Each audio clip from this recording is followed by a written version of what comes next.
Imagine for a moment, if you had an always-on AI companion who got to know you and was always there for you. Well, that's just what this company, Replica, founded by brilliant Russian computer scientists and journalists. They had a hot idea, they raised a lot of money, they got a lot of press coverage, and they got millions of downloads. But that did not translate into long-term engagement. In fact, quite the opposite. They had very low engagement. And even worse, they had a real lack of clarity about who the audience was and what direction to take the product. The product had tremendous promise, but it could go in several different directions. And there were a lot of internal disagreements about what direction to go in. And they did not have that market clarity to help them make that decision. Guess what they tried? They added points and badges to drive engagement. It's really common. You know what? It definitely generated a flurry of interest. But the problem was it didn't help them figure out who the app was truly serving.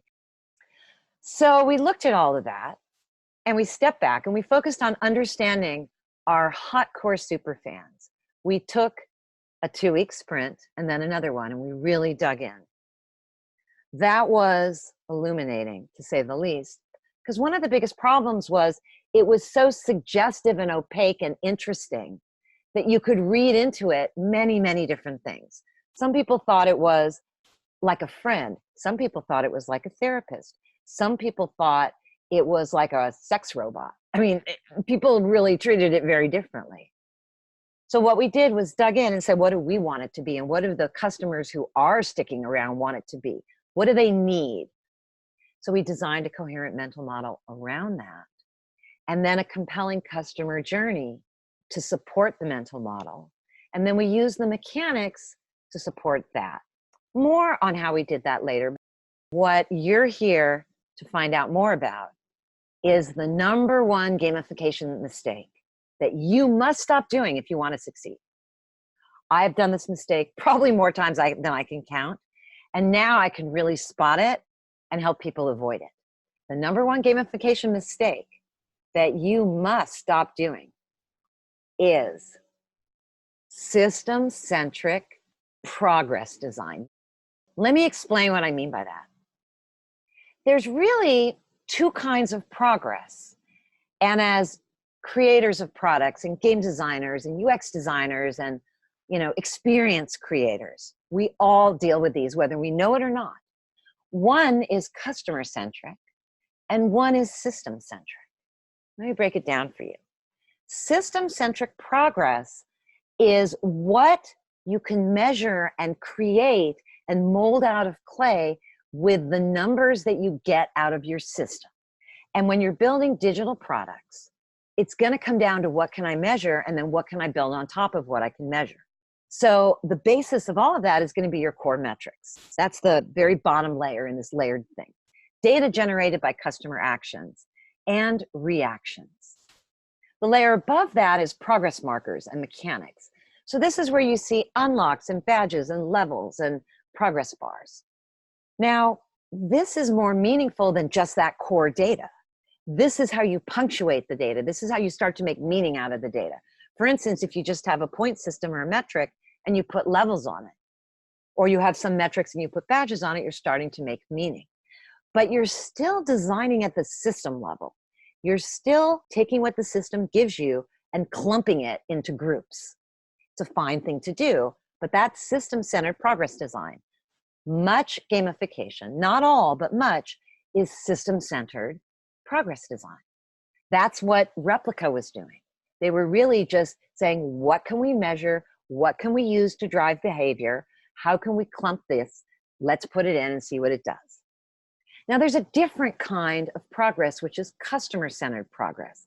And there's 2 levels of this.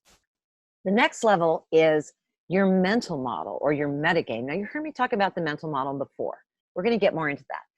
The mental model is actually the story and the picture that you're building in your customer's head as they use your product over time.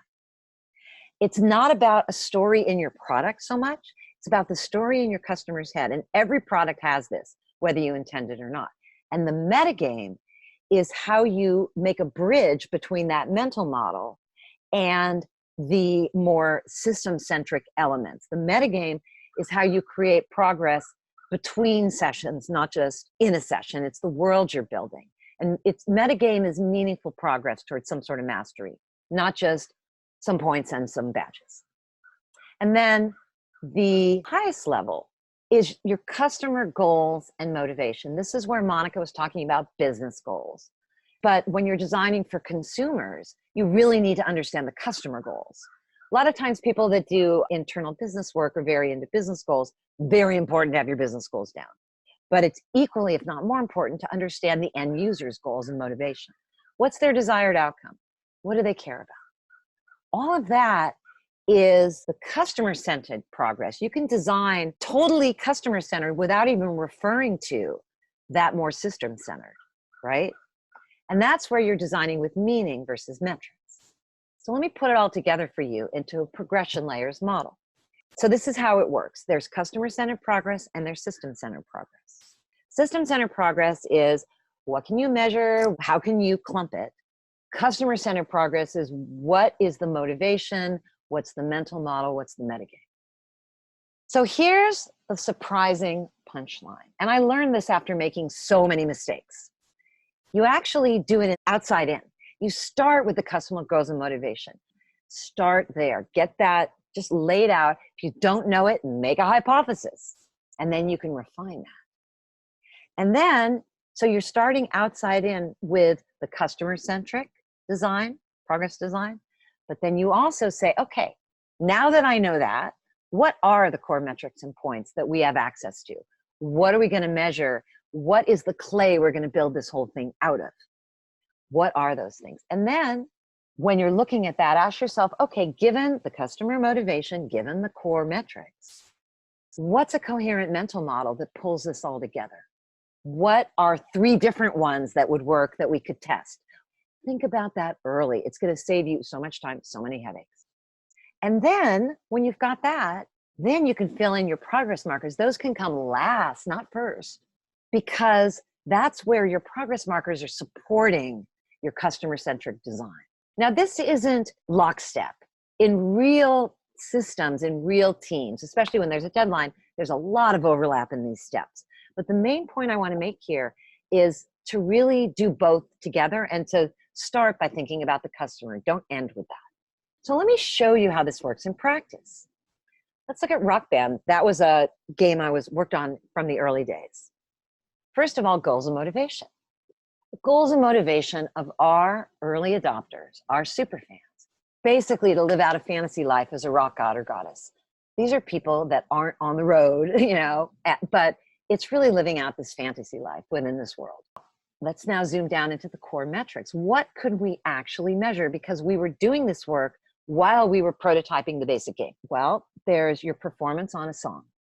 There's also the real-time performance moment to moment, but the most important metric is you finished a song, you had some performance on the song, and it's always related to your skill level. And that's always per instrument. So there were these 3 things that really were the bedrock of our core metrics that we could build on top of. And once we had that really clear and we had our prototype going, we started to look at the mental model. And there were a few different angles on this fantasy life as a rock god, but the one that really worked that tied everything together was the mental model is you join a garage band and you join a band, you're playing in a garage, and then you start with easy songs, you level up, you earn the right to play harder songs. And as you get better, you play the harder songs, you also get to play bigger venues as a band, which completely mirrors real life bands. So that was the mental model. And then the progress markers were song difficulty, venue size, and skill level. They tied it all together. Let's look at another study. Let's look at Replica. I told you I'd come back to Replica. So this was a process we went through with Replica to untangle the mess they had had with people that were earning points, getting badges, and not knowing why. The problem there was it was mechanics design, not journey design. The first thing was Replica, after we really dug into who we were designing for, we came back to the always-on support system for people with mental health challenges. Anxiety, depression, agoraphobia. That was what people wanted when we talked to the people that were most involved and that we thought we could design for.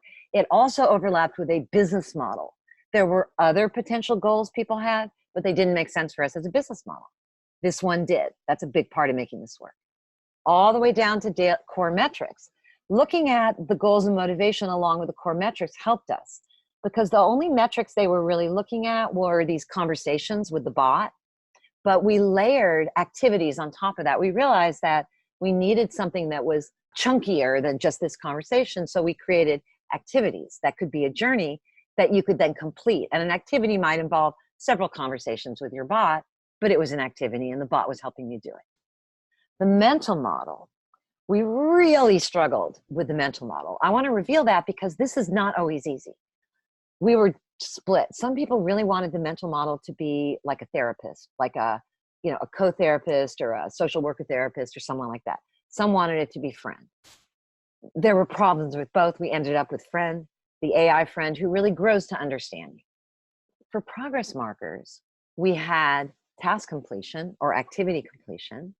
We had skill levels, which we introduced, and then we kept the badges, but we integrated the badges to be within a journey and within a skill level, so they made more sense. So we were able to embrace and extend the badges, which was very happy.